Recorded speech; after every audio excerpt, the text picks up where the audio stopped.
Crown Point, and the Eagles of Chazy. MVAC sports promote sportsmanship, fair play, self-respect. Now for the starting lineup. First for the visiting Panthers. Number 2, Travis Taylor. Number 4, Chris Burris. Number 5, Matt Kylie. Number 13, Phil Bennett. Number 15, Jacob Stern. The Panthers are coached by Mr. Money. Now for the Chazy Eagles. Number 0, Corey Lewis. Number 20, Amy Gilman. Number 25, Kenny Ward. Number 33, Corey Ellis.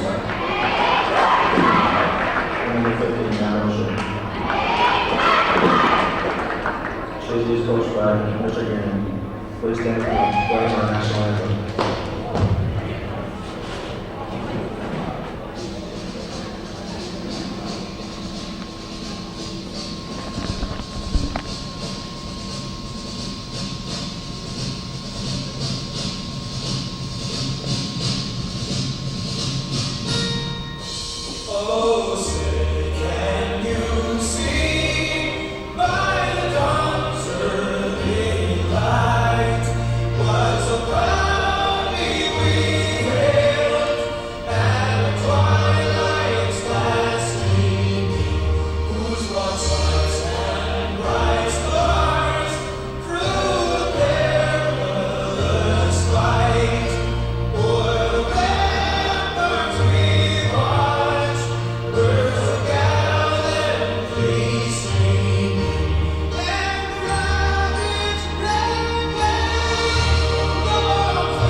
Hello everybody, I'm Joey Trombley, and it's December 7th, Pearl Harbor Day, and we're in... You're interrupting the Chazy song here.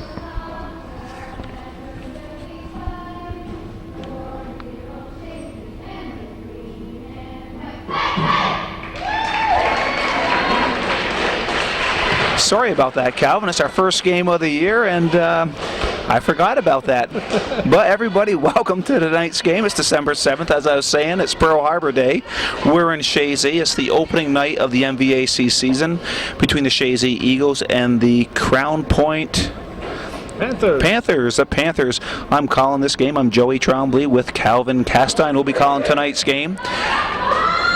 Rob Guerin, this is his debut in the MVAC as far as the league play goes. This past weekend, they had a tournament down in Willsboro, the Willsboro Shootout, and it was a very strong display for the Chazy Eagles. They played a very tough Sable Valley team that is favored to do very well in the Class C this year, and they won that game 50-47. And then next day they played Mariah, another CVAC team that they beat by 20 points, 56-36. Calvin, Rob has come over from the CVAC and already has an impact with the Chazy team. And I think we're all looking forward to that game after Christmas when Northeastern and Chazy meet each other. And Rob will try to keep a tradition going where Chazy beat Northeastern last year, but Rob was on the losing side. Well, that's true. Last year, actually, Calvin, Staub and I called our first game for you ever. It was at the Chazy Holiday Tournament. It was the Northeastern Clinton Chazy game, which Chazy upset Northeastern, and Northeastern had a very strong season after that. It was kind of a wake-up call for Northeastern, and for Chazy, it was kind of letting them know they could play with anybody in the league. But last year with Chazy, as you well know, you didn't know what team would show up for the game, the team that beat the CVAC teams or the teams that got beat by the MVAC teams. That's true, and this is my first look at this year's team. Obviously, just reading the paper, they look good, but we'll find out tonight. Crown Point not strong in basketball the last couple of years, but size-wise, they're one of the bigger schools like Chazy in the Mountain and Valley League. Well, Rob Guerin comes into this with a 2-0 record. He brought over with him from Northeastern the 2-3 defense that you see Northeastern play even to this year, and they have him playing very, very strong. You'll notice that Coach Guerin is coaching the whole game, yelling encouragement to his team, but he has them playing a very strong 2-3 defense, almost like the Syracuse Orange in the college level. We are at the 6-minute, 48-second mark. There has been no score right now. As you can see, Chazy is in their 2-3 zone, and Crown Point's trying to move the ball around. The ball goes over to number 15. That would be Spring. Spring gets it down to number 5, which is Kylie. And it's out of bounds. The ball will go to Chazy. We're about a minute and a half here in the first quarter. There is no score yet. Chazy's coming off those 2 victories this past weekend. They have high hopes in the MVAC with a new coach, a new attitude for basketball. And the starting lineup for Chazy, you have Matt Osher. He's a guard along with Kenny Blair underneath. Number 25, you have Corey Ellis, who had a monster tournament with 2 25-point games out over in Willsboro. Corey Ellis has kind of sharpened his game up this year. He's more of a playmaker. He's feeding Ellis quite a bit, trying to get it low to Andy Goodwin, number 20, either to Kenny Blair underneath. And then you have Matt Osher here at the point, moving the ball around. And Crown Point is into their zone defense right now. Lewis trying to penetrate, and he goes in. Lewis is in, and he misses a shot, but rebound by number 20, Goodwin, and Goodwin goes back, and Chazy scores the first 2 points of league play to start the 2006 season here in the MVAC. Crown Point moving the ball around. Number 15, Spring, calling the plays. He looks over to 2 to Tabor. Tabor back to Spring. Chazy playing their 2-3 zone. It goes to number 4, Burris. Tries to go up, but stolen by Lewis. Lewis will drive all the way. He goes coast to coast, and it's 4-0 Chazy. Chazy will fast break on any chance that they can get. Coach Guerin likes to play an up-tempo game, play strong defense. He believes strong defense will lead to strong offense, and that's his motto. And the rebound goes up and controlled by Lewis. Lewis pushes all the way down to Ellis, and just like that, Ellis takes a layup. Good no-look pass from Corey Lewis to Corey Ellis, and it's a 6-0 lead. Timeout, Crown Point. We're at 5 minutes and 22 seconds in the first quarter. 6-0 Chazy. Well, we have a moment. We should say why Rob is here. The Northeastern School Board decided that Rob, who became an assistant principal, would have a conflict of interest. Many of us don't see that conflict, but that's a school board decision. They decided he'd have a conflict of interest if he remained as coach, so he became available, and Chazy was in need of a varsity coach with Matt Devon moving to the JVs, and Chazy grabbed up the best coach in the area, available one at least. Well, let's put it this way. It was Matt's choice to go down to the JV level. We did have an opening, and we're very happy to have Coach Guerin here. He's a very strong coach. He's a disciplinarian, and he's just a good role model for the boys on and off the basketball court. And we're back to the action about 5-minute marks. It's 6-0 Chazy. 13 Neto for Crown Point, passes it over to Tabor. Tabor takes it back to midcourt. He's looking around, looks left, looking right. There's movement from Crown Point. Goes over to Neto. Neto goes right side. Chazy toughens up on the 2-3, and the shot goes up. Rebound Lewis. Over to Ellis, and Ellis for the layup, and it's 8-0. That's what happened last week in Willsboro. Out to a quick lead, and you notice I had to correct myself, and I said the best available coach, just in case my brother Gary, who's the Saranac coach, is listening. We all know he's the best coach in the area, but Rob is a close second. Well, you heard that from Calvin. Of course, Calvin, you don't want to have any brotherly fights, so it's a good thing you corrected yourself, because one thing I don't want to see is my two cousins going toe-to-toe with each other. It is 8-0 with Chazy leading Crown Point. Crown Point throwing the ball in underneath the Chazy end. Chazy playing a tough defense. Number 2, Tabor being challenged by Lewis and Osher, but he does get the ball out to Pendle. Pendle looking around, being challenged by Osher. Number 2, Tabor with the ball, goes back to the center of the court. He's looking around. Chazy's playing a very, very tough 2-3 defense, but a nice pass from Tabor inside to Spring. He got behind that 2-3 zone, and the foul would be on, I think, Lewis. Lewis will be called for the first foul here for Chazy, and the first foul for Lewis here in the first quarter. Yeah, he got ball, but he could have got it with a little less aggression, I think, and he ended up with the body. Of course, Lewis has given up inches under there. He's a good jumper, a strong player, but he's not the tallest player underneath the ball, underneath the backboard. No, Lewis probably goes about 5'9", 5'10", but he plays about 6'4" when he goes for those rebounds. He has a lot of springs in his leg, and I've seen him out-jump taller guys just because of his pure athletic ability. Well, Lewis is coming down the court. It's 8-1, one free throw from Crown Point. Lewis has the ball. He pushes it into Goodwin. Goodwin pushes it back to Osher, over to Ellis. Ellis, the hot hand, drills the three-pointer. And Corey Ellis keeps draining those three-pointers. He'll open up that zone defense, and they'll start getting the ball low over to Goodwin and to Kenny Blair. But good ball movement from Crown Point. The shot's up. Rebound by Corey Lewis, and here he comes. He's coming down and keeps it himself and fakes the ball over to Ellis, takes it in for the layup, and Chazy's out to a commanding 13-1 lead with 3 minutes and 30 seconds in the first quarter. Nice job there by Lewis. He looked like he was going to pass it, and he would have if the man had been open, but the defender went for the fake, and he ended up with an easy layup. Corey Lewis is a very, very athletic, talented player, and I found this year, there goes Ellis again, rims out, good hustle by Goodwin. Goodwin trying to make the move, and he's fouled underneath, and the foul will be on number 21. It would be Brad Dorr for Crown Point, called for the foul, and it will be underneath. No shot, ball underneath. But what I found out, what I'm seeing this year from the 2 games that I've seen, and now this game, with Coach Guerin here, Corey Lewis is playing a more controlled basketball game. If you remember last year, he was trying all these acrobatic shots. Now he's more of a playmaker, more of a controlled player. Well, I think Rob Guerin's going to demand it. I just wish my son Caleb played elementary ball when Rob was coaching at St. Mary's. Played elementary ball for him, played JV ball for him, and had a very successful playing time with Rob. I just wish Rob had been the varsity coach when my son was playing. Well, Rob is a very strong coach. I should probably call him Coach Guerin. And right in the game right now, it's Galen Trombley is into the game. He's in for Matt Osher. Corey Lewis with the ball. Trombley off to the left-hand side. Lewis calls the play. He looks over inside to Kenny Blair. Kenny Blair has a look. Nice shot from the foul line, and Kenny Blair makes it. It's 15-4 Chazy. We're at 2 minutes and 48 seconds here in the first quarter. Chazy in the 2-3 zone with Ellis and Trombley at the top of the 2-3 zone. Crown Point moving the ball around. The ball short. Rebound from Lewis over to Ellis. Ellis over to Trombley. Trombley, nice move, just misses the layup. Rebound by Goodwin. Going up by Kenny Blair, and he's hacked underneath, and Kenny Blair going to the line. But what pass work from Lewis to Ellis to Trombley? Yep, they are moving the ball, looking for the open man, and everybody's running down there, hustling, going for that offensive rebound. Well, Coach Guerin, you said he demands it, and Galen told me that from practices. He goes, Coach wants us pushing the ball, looking for the open player, taking good looks, and he drills that into him in every practice that they have.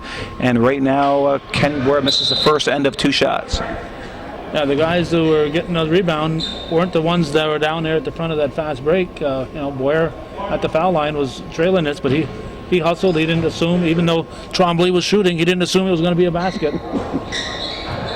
Well, it was a tough shot for Trombley, but good rebound by Guerin, or Kenny Blair. Oh, Corey Lewis just misses the shot, and taken away by Goodwin, and there's they're hustling for the ball, and Chazy's hustling, but controlled by Tabor. Tabor crosses half court over to Neto. Neto takes the three-pointer. It's the rim, rebound. Kenny Blair looks to go fast break, but he hits Lewis in the backcourt. Lewis taking it up over to Corey Ellis. Ellis will take the 3. He's a little short, goes out to Lewis. Lewis look underneath to Kenny Blair. A little too hard of a pass through Kenny's hands, out of bounds. It will be Crown Point ball. We're at 2 minutes and 11 seconds in the first quarter. 15-4 Chazy. One thing we're going to do right now, Joey, is take a look through the stands here. A number of people, the bleachers on our side of the court are not open. Let's see later in the year if Chazy continues on their winning ways, if the crowds grow here at Chazy. Well, it's funny that you say that. I had that conversation with Galen the other day, and we were talking about, of course, all the people that go to the Chazy soccer games, and if they can keep on this winning tradition, I think you'll see more and more fans come out to see them win. I mean, people like to see a winner, and Chazy has the potential to be a very dominant force in the MVAC. They've had some successful seasons, but it's been up and down for the club, and if they do get on a winning streak here, I think you're going to see some fans respond. No doubt about it. Nice play there from Trombley. Unselfishly gives it up to Ellis, and Ellis makes the easy bucket for 2. Good give and go from Trombley to Ellis, and it bounces back into Crown Point's hands. And number 3, Pendo takes the shot. Nice shot from Pendo. 17-6 Chazy. Corey Lewis taking the ball up. Lewis calling directions out on the floor. He's the field general for Chazy. Trombley with the ball goes over to Ellis. Ellis back to Trombley, pushes it over to Corey Lewis. Lewis takes the shot, and he hits nothing but rim and net for a 19-6 Chazy lead. We're under a minute to go here, and it is Pendo bringing the ball up for Crown Point. Pendo looking around, Chazy in their 2-3 zone inside to Neto. Neto goes down the baseline, tries to hit Spring. Spring wasn't expecting the ball, out of bounds. 40.4 seconds, Chazy ball. We have Joey Bradley in the game and Frank Valigi. Ellis and Kenny Boyer out of the game. So we have Goodwin, Lewis, Valigi, Bradley, and Trombley on the court for Chazy with 40.4 seconds to go here in the first quarter. Lewis calling directions to the field general for Chazy. Looking around, fakes it to Joey Bradley over to Trombley. Trombley inside to Bradley. Bradley takes a shot. Rebound Neto. Neto has the ball. He'll slow it up. They'll probably play for the last shot here. I would think that's what they would play for. They're down by 13, trying to cut the lead down to 11. They're moving the ball around on the 2-3 zone. And number 2, Tabor, lets the shot go, and he drills the three-pointer. Good play, good run of offense for Crown Point. Chazy down about 6 seconds. Lewis with the ball, fakes over to Trombley. Trombley sets, and he misses the ball. Rebound, Crown Point. And the first quarter ends with a 19-9 Chazy lead.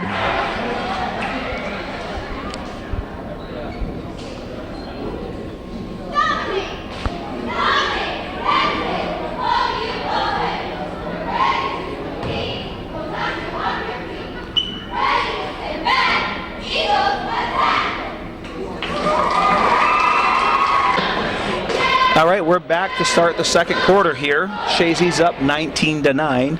We have Ellis, Lewis, Bradley, Valigi, and Goodwin out on the court for Chazy. Looking at the Chazy cheerleaders there, it reminded me, I learned something at the Bobcat shootout. The cheerleaders are grounded this year in New York State. No more throws in the air and no more pyramids even. They've got to keep their feet on the floor. Apparently a lot of injuries. You aware of this? I didn't know that.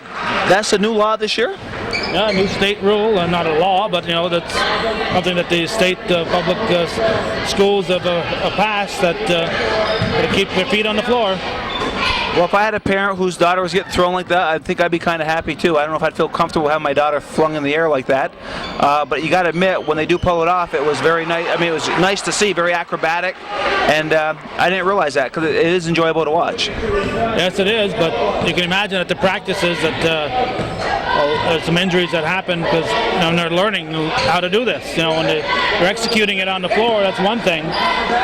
But you don't automatically know how to throw somebody 15, 20 feet in the air and catch them. And I've got a niece who's in her early 30s that sustained a back injury when she was a cheerleader at Northeastern, and she's still bothered by that back. Well, it's probably a good rule. There's no doubt about it. We're back to the game, and there were 2 3-pointers from Chazy. Lewis and Ellis both drilled 3-pointers to increase that 19-9 lead to 25-9. Lewis will get the ball out to Goodwin. Goodwin bringing the ball up, or passes it back to Ellis, and Ellis will bring the ball up. Osher's up at the point. He gets the ball inside to Kenny Boyer. He takes a shot, and Chazy's got the hot hand early here in the first and second quarters, Calvin. 27 points, that's a lot with just a minute and a half gone in the second period. They got the hot hand. It's the first game. We got a good, decent crowd here tonight, and they're pumped for this opening game. I think last weekend didn't hurt, winning the 2 games against 2 CVAC teams, and their confidence level is pretty high at this point. particularly in this game, but it'll be interesting as they get in the season and they play some of the tougher teams in the MVAC.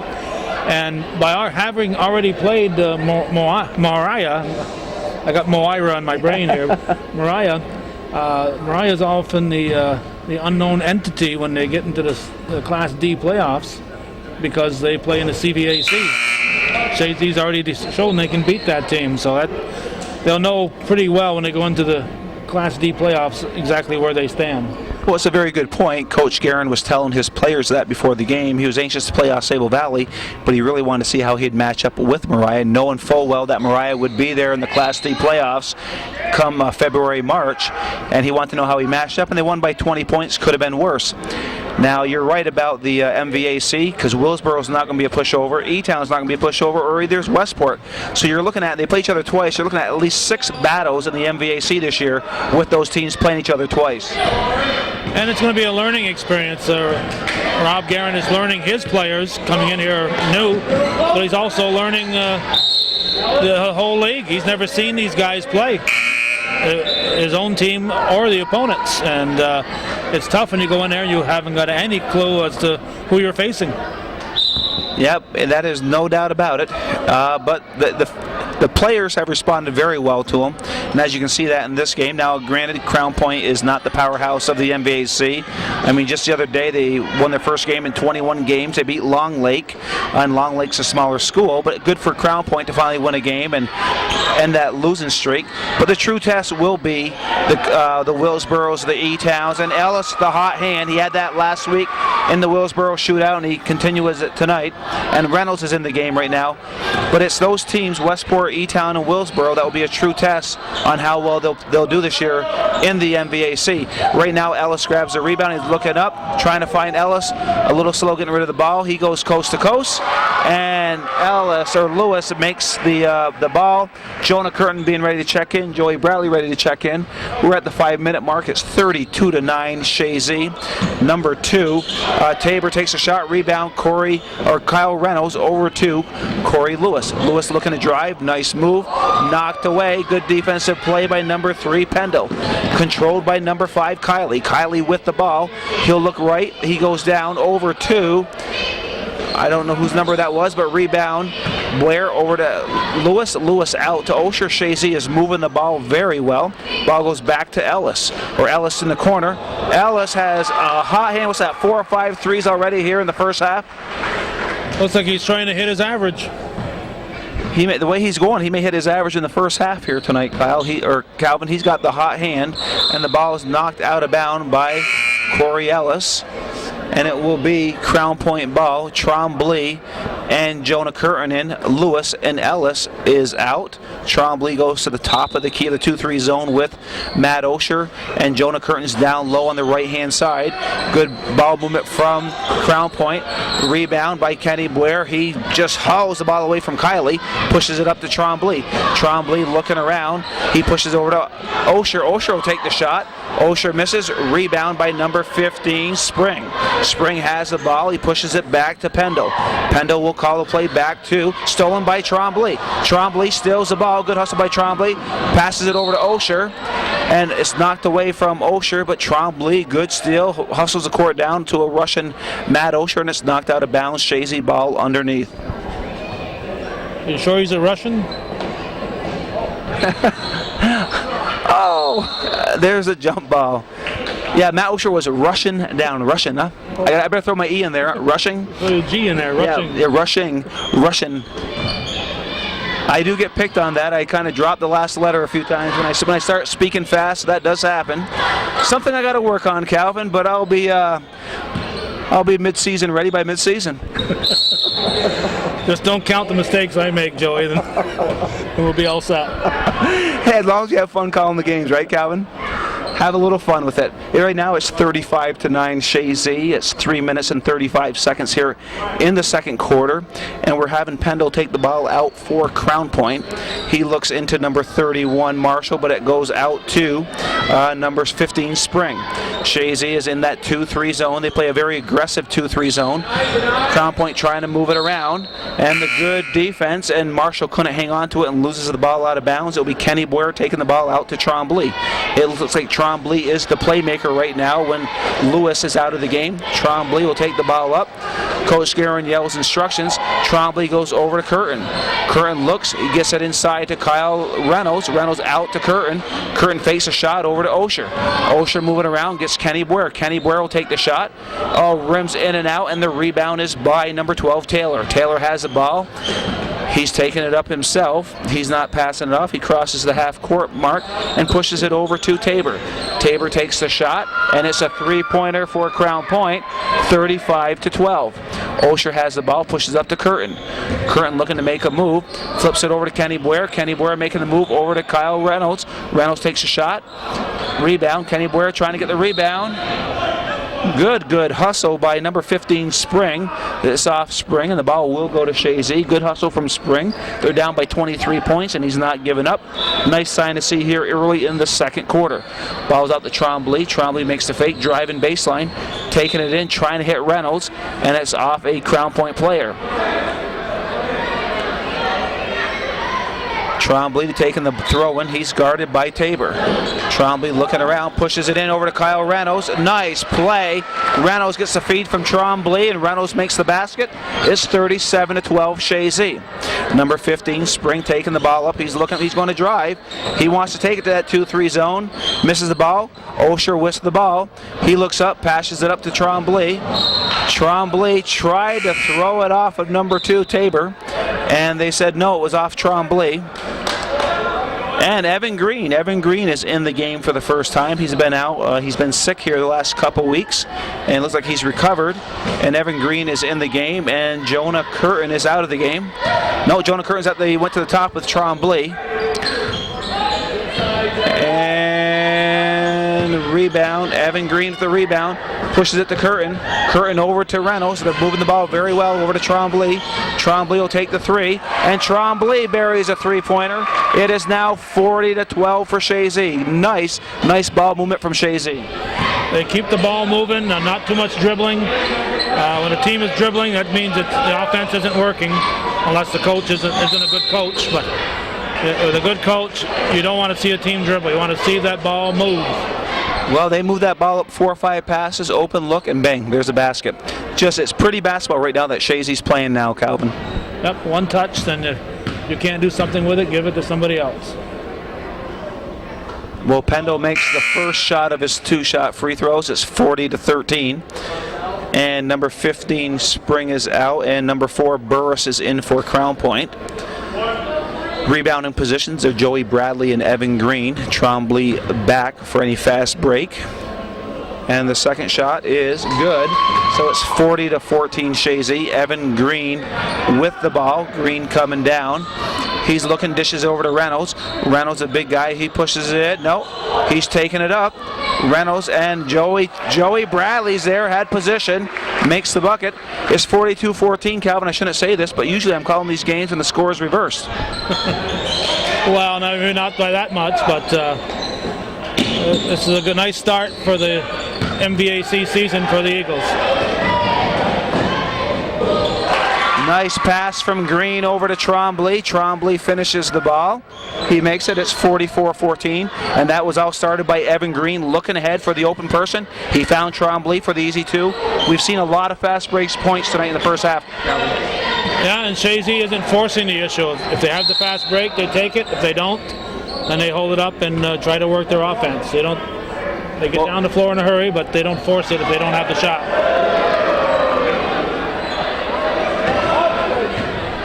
We have 49 seconds here in the first half, and Coach Guerin has to be pleased with what he's seen in the first half in his first league game in the MVAC action. Yeah, he could retire right now and be a legend. He almost brings the same excitement like Coach Weiss brought to Notre Dame, Calvin. I'll take your word for that one, Joey. All right, Joey Bradley was an animal up there going for that rebound. He's fouled trying to put the ball up. He gets 2 shots, and he hits the front end of the rim on the first of 2 shots. Joey Bradley will have his second shot here. There's 39.7 seconds left, and he hits the second one. 45 points and a half is a lot of points for high school basketball, Calvin. Yep, you double that and you get what, 55, 60? What do you get? Yeah, Calvin was a St. Mary's graduate. Math wasn't his strong point, but that's okay. He's got a lot of other qualities in him. And Evan Green has the ball with 19 seconds left. He's looking to push the floor. He's got the ball, sees Trombley. They give Trombley the look. Trombley sends it up, and it's knocked out of bounds. Chazy ball. We're at 8.7 seconds. What's part of wait for the last shot? Did Trombley not understand here? I think he was going to do it, and the guy just gave it to him, and he just couldn't hold himself back. And plus, he figured Bradley would get the easy shot for 2 and knock some time off the clock. Running ahead. Yeah, definitely. All right, well, Calvin, in Chazy on December 7th against Crown Point, Chazy has a 47-17 lead, 30-point lead in the first half. A pretty impressive debut for Coach Guerin. Yeah, but I don't think we'll double that and see a 94-34 victory. I think we'll see some of the bench sometime in the second half because Chazy is just too good for Crown Point. Well, you know what? You talk about the bench in the second half. If you looked, he actually put quite a few of the bench players in. Definitely. You know, so I mean, it was a real team affair in that first half to score 47. But you're right. He might sit some of the starters down a little bit more in the second half. But this game, I would think, is pretty much in hand. Yeah, I wouldn't be surprised to see that we have 9-10 people that have played in this first half. Let's take a break. Okay. We're back to the second half here in Chazy. Chazy's ahead 47-17. Chazy will be taking the ball out, and he is starting Ellis, Goodwin, Reynolds, Osher, and Trombley here in the second half. In the first half, Calvin, the big scorer for Chazy was Corey Ellis with 16 points, and Tabor had 9 for Crown Point. And Lewis put a few in too, didn't he? Yeah, Lewis had double digits with 11 points. And I'll write down for you here. Lewis had 11, Goodwin had 4, Trombley 5, Kenny Boyer 4, Reynolds 2, Ellis 16, and Bradley 5. And for Crown Point, it was 9. Number 2, Tabor was the top gun, 3 3-pointers for Crown Point. Pendle had 4, and Spring had 4. So only 3 players, 4 Crown Point scores. And Ellis just takes off, or Lewis, I get it mixed up here, obviously. Too many Corys, but Lewis. Ellis are too close in names. But Lewis, he just bangs a 3-pointer. It's 50-17. Chazy. Chazy is into their 2-3 zone. Trombley, Garden, number 5, Kylie. Ball is back to the point with Tabor. Tabor looking around, and Calvin wants a word here. Well, just that we did check, and in the first half, all 11 players on Chazy got in the game. Yeah, that was impressive. All 11 players got in for Coach Guerin in the first half, and no matter who he put in there, Chazy was a very dominant with a 30-point first half lead, and they've now increased that to 33 points. With the 3-pointer from Ellis. Ellis fakes a shot. Lewis, thank you. I should get the hang of that, but Ellis is on the bench right now, starting the second half, and it's Osher to Trombley. Trombley will take the shot off the rim, rebound Reynolds. Reynolds goes up, and nice rebound, shot by Reynolds, and Chazy scores the first 5 points here in the second half with 6 minutes and 15 seconds to go here in the second half. We're early in the second half, stolen by Goodwin. Goodwin looking up, pass over to Trombley, and Trombley is fouled going up by Kylie, but a nice threaded needle pass from Goodwin to Trombley. Chazy scoring well. Last night I was at Northeastern game, and Jim Patnode, who was now from Rouse's Point, but originally from Champlain, or originally from Cherubusco if you go back far enough, but he shared with me a clipping he cut out of the Press Republican that I hadn't noticed.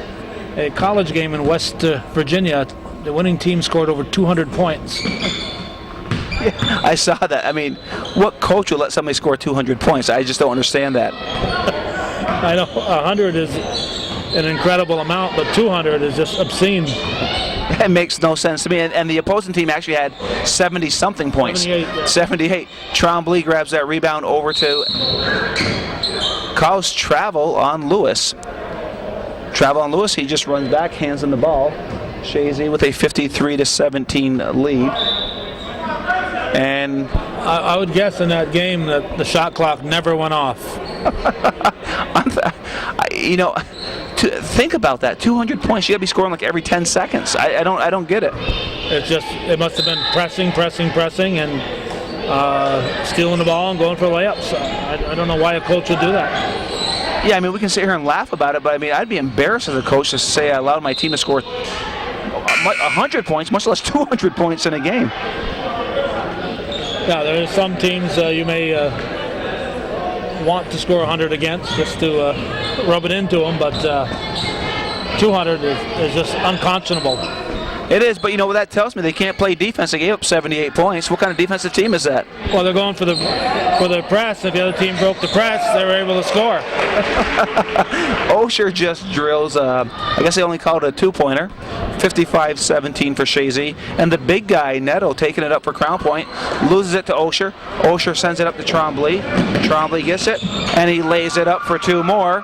Trombley scores. It's 57-17. It is now that 30-point lead has ballooned to 40 points.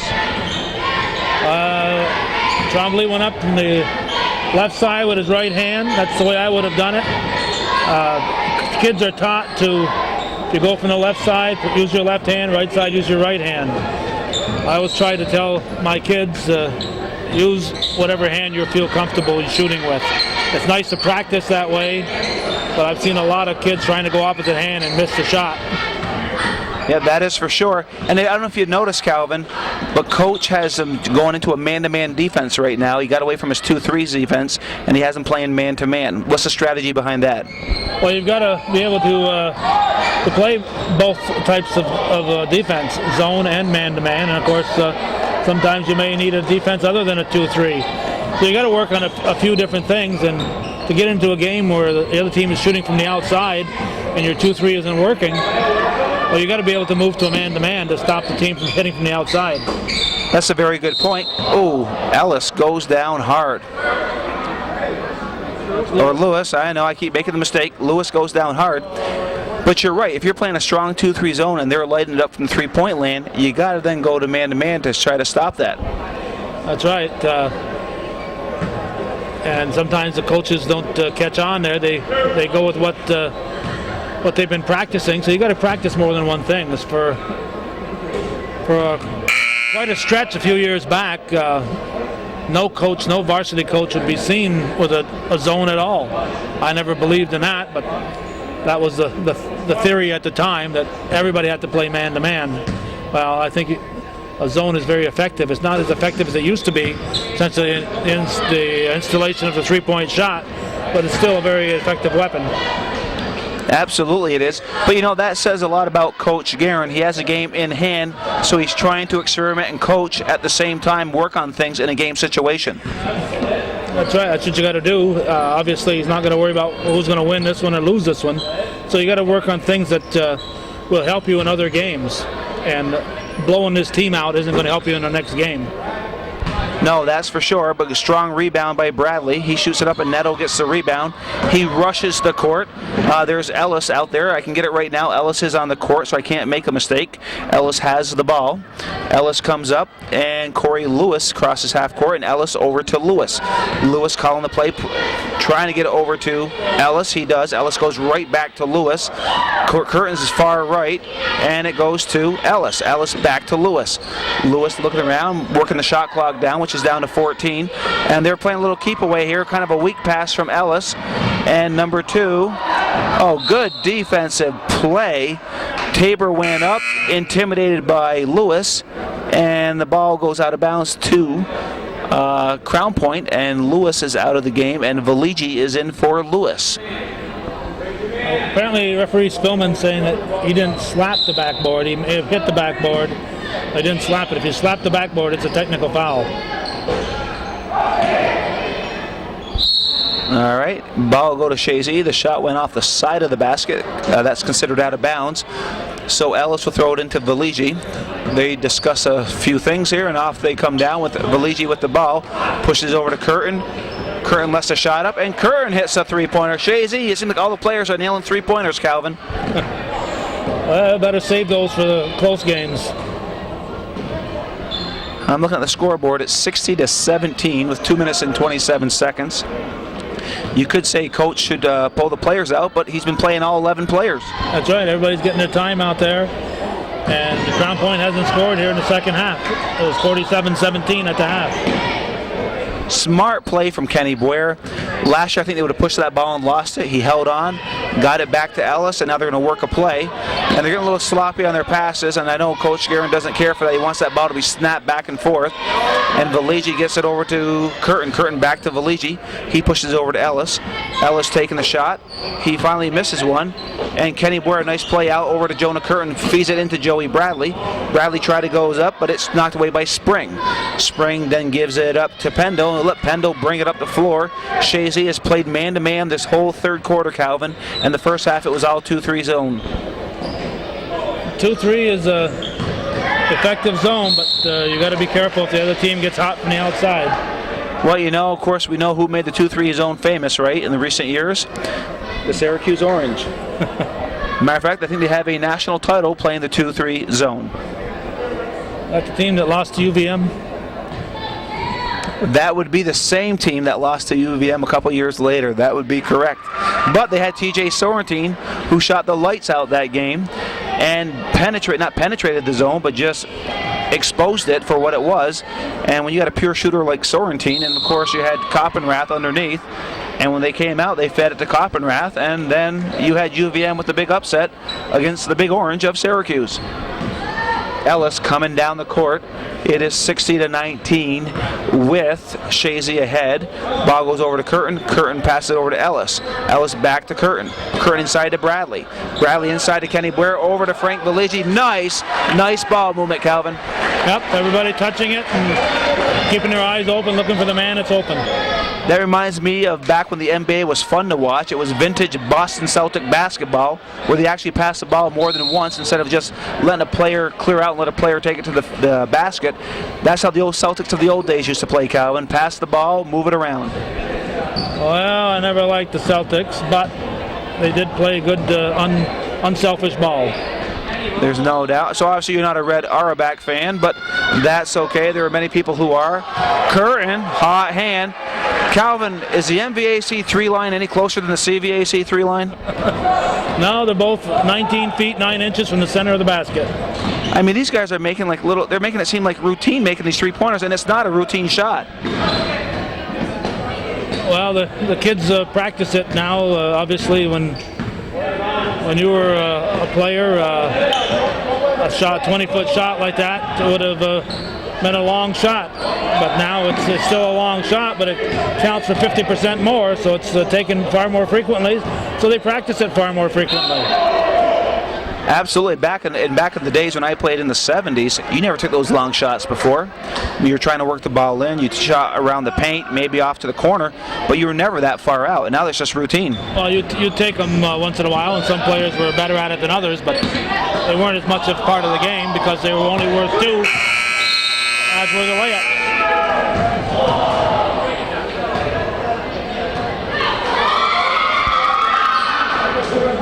And the third quarter has come to an end with Chazy with a 65-19 lead. They had a 30-point lead at the end of 3. Now that has ballooned up to 46-point lead. And you can't blame Coach Guerin. He's playing everybody, Calvin. Yes, he is, and everybody's playing well. All right, we're here to start the fourth quarter, and we got Goodwin, Osher, Bradley, Reynolds, and Evan Green out on the floor now for Chazy. And now they're back into they're playing man-to-man. I thought they were going into their 2-3 zone, but they're playing man-to-man. First half was zone. It looks like Coach Guerin's strategy is man-to-man here in the second half. And the ball was knocked out by Evan Green. The ball will go to Crown Point. We are very early here in the fourth quarter. Chazy with a 65-19 lead here in the opening night in the MVAC action for boys basketball action. We are in Chazy. I'm Joey Trombley along with Calvin Castine. We're calling tonight's game for you. The opening debut of Coach Rob Guerin for Chazy. Again, he was Northeastern's basketball coach, had a very successful season last year in basketball. Of course, Coach of the Year, but his nemesis was your brother, Gary Castine, and the Saranac Chiefs. Well, they had one, as the Bradley scores, they had one classic game that's probably one of the best high school games I've ever seen and had the pleasure of taping. But the next two times they met, it was definitely Saranac, the dominant team. That game at Northeastern, you were there. Yes, I was. That was, you know, in any sport, there's always seems to be one game, one event that just kind of, you can feel the excitement in the air. And boy, what an atmosphere that was last year at Northeastern. And the players from both teams did not let us down. It was unfortunate that the referee had to decide the game with like 2 seconds left in the game. Well, I was taping it from a corner and on the floor level, and the Cougar Sports Network was also taping it for me, and they were in that corner in the bleachers where the foul was called, and from that angle I think it had to be called. Oh, really? The arms were wrapped around the player, and you know, you can't not call it just because it's going to decide the game. No, it's a foul is a foul. So you're saying it was a pretty obvious foul then? I think so. I think. Okay. You know, well, then I stand to be corrected. Where my angle was, of course, I was across the way, far end, opposite corner, and you looked at it and you said, "Wow, how could you make a call like that?" But if the guy's hugging him, you got to blow the whistle. Yeah, he may have been avoiding the contact, but his arms were completely wrapped around him. And whether there's contact or not, you just can't wrap your arms around somebody. But that was a lot of pressure on Devin Ray, though, on that. Oh, yeah.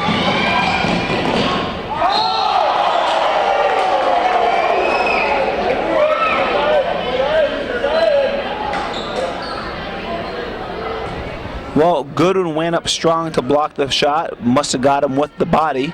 The foul is called on Goodwin. 2 shots for number 15, Jacob Spring.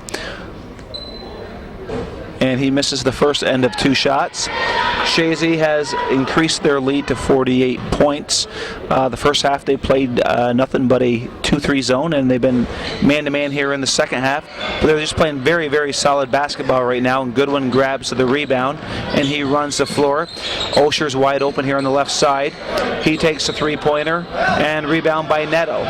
Neto being challenged by Goodwin, and Goodwin has the ball, and Neto, out of frustration, whacks Andy Goodwin.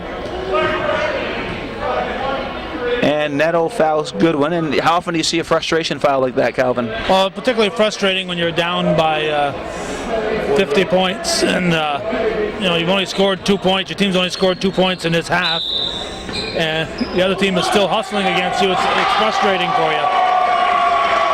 Chazy's not pressing. They're waiting until they come down here, but you can't not play defense. No, and I guess ironically or justifiably, Goodwin gets the basket from Green, and it's now a 50-point Chazy lead. And Evan Green knocks the ball away from Tabor, and it will be a Crown Point throw-in. I'm thinking soccer here. It'll be Crown Point's ball, and they take it in, and Chazy tightens up in, and Neto throws up a shot. Ball goes through Evan Green's hands. There's another frustration foul. The ball went to Spring, and he's fouled by Evan Green, and it'll be a 3-point play. Chazy's still hustling on defense, but they're not pressing. When they're picking up that defense in the Crown Point forecourt, and sometimes you see teams continue to press even with the big lead. And not only is it wrong, but your team's not doing anything that's going to help them in the future. Exactly right. And I mean, but you're right. When they get to the half court, you got to play tough defense. You can't tell the kids quit playing. And it is a 50-point game. It looks like Lewis is at the end of the bench. I guess he's seeing no more playing time. I think Lewis is done for the night. He's getting his sweats. He's putting them on. And I would kind of suspect that with a 50-point lead, Calvin, with 4 minutes to go.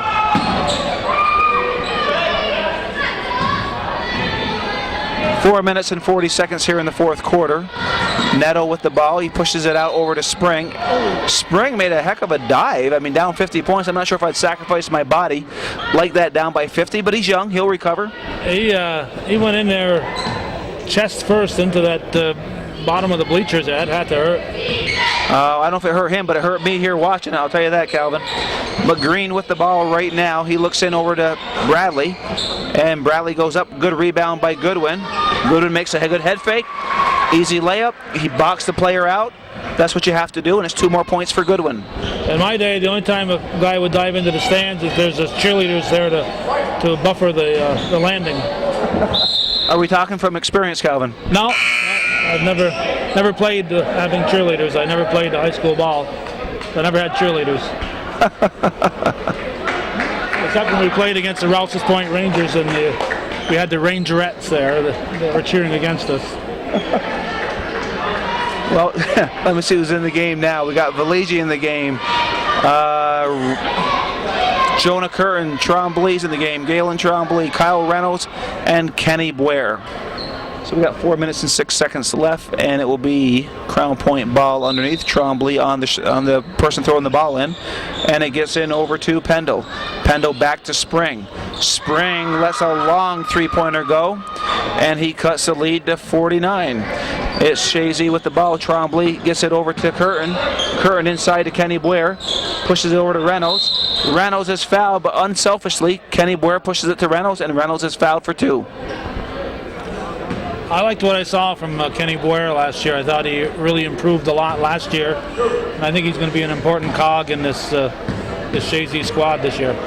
He's a big guy. He's definitely, he matured into a good player last year. Now he's a senior. You have that senior leadership out there with him, along with Corey Ellis. And he's a big guy in the middle, and he plays hard every time he's out there. There he goes again. There you are. Him and Spring. He didn't give up, and it will be Chazy ball. Kenny Blair's not going to give up. Oh, they got to give up once that whistle blows, though. You play the whistle. Well, you know, guys, they want that ball. Tremblay gets it over to Kenny Blair. Blair looking over to Valigi. Valigi moving around, faking around. Crown Point into man-to-man. Tremblay down along with Tabor. And Spring with the ball for Crown Point. He pushes it back over to Tabor. Tabor gets it to Pendle. Pendle tries to go to Neto inside. Neto pushes away from Kenny Blair. Kenny Blair grabs the rebound. Kenny Blair will try to work the ball up, and there's pressure above Crown Point over to Valigi. Valigi over to Curtin. Curtin with the shot, and Curtin drills a three-pointer. And it is 77-24 for Chazy. The crowd seemed to enjoy that three-pointer, Calvin. Especially when the twine tangled up after. It means you got dead center in that net. It was a pretty shot, there's no doubt about it. And Taylor for Crown Point with the ball inside to Neto. Neto over 2, and the ball will go back to Chazy with Kenny Blair with the ball. And Crown Point pulls off their press. I hadn't even noticed. Oh, good hustle by number 12, Taylor. Kyle Reynolds goes up off, but you know, when you go off your feet like that, more often than not, you're called for the foul.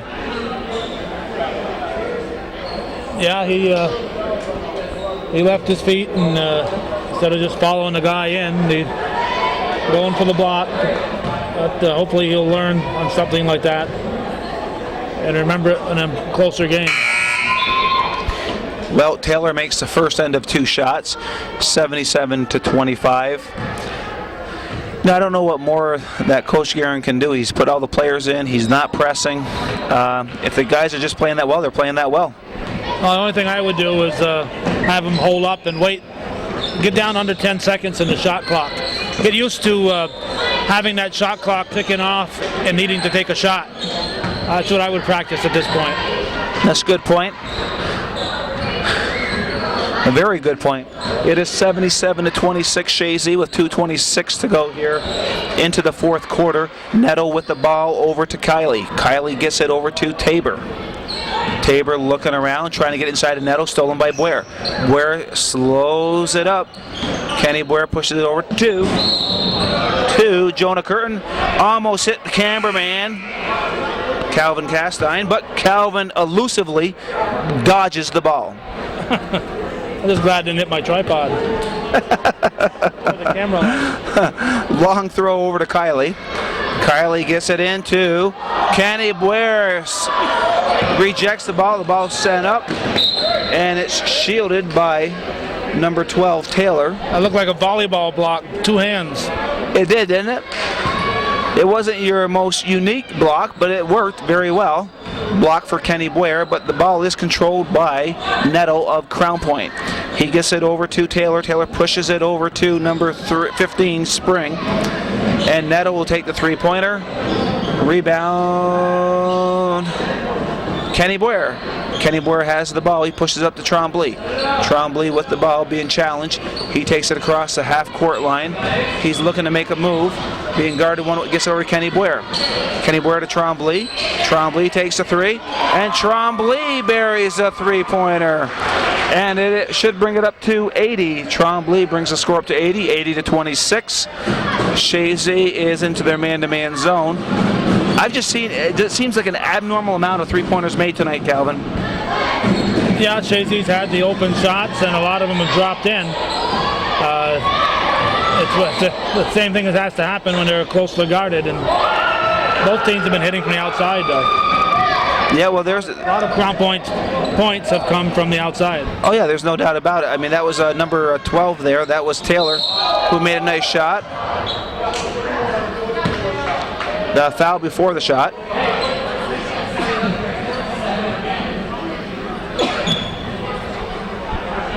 And it was before the shot, they said. It can't be one-on-one. It must be one-on-one. No one-on-one. Trombley taking the ball underneath. Trombley trying to find somebody.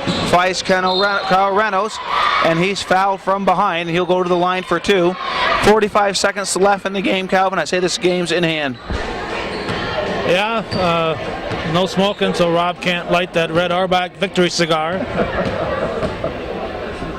You could open up a pack of Juicy Fruit, though. Well, I guess you got to say for your debut, you got to be somewhat pleased.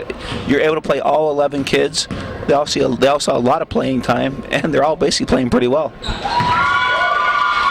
Yeah, nobody on the floor has hurt them. They've got a squad that there's not a weak spot out there. When you put somebody in, they can all contribute something.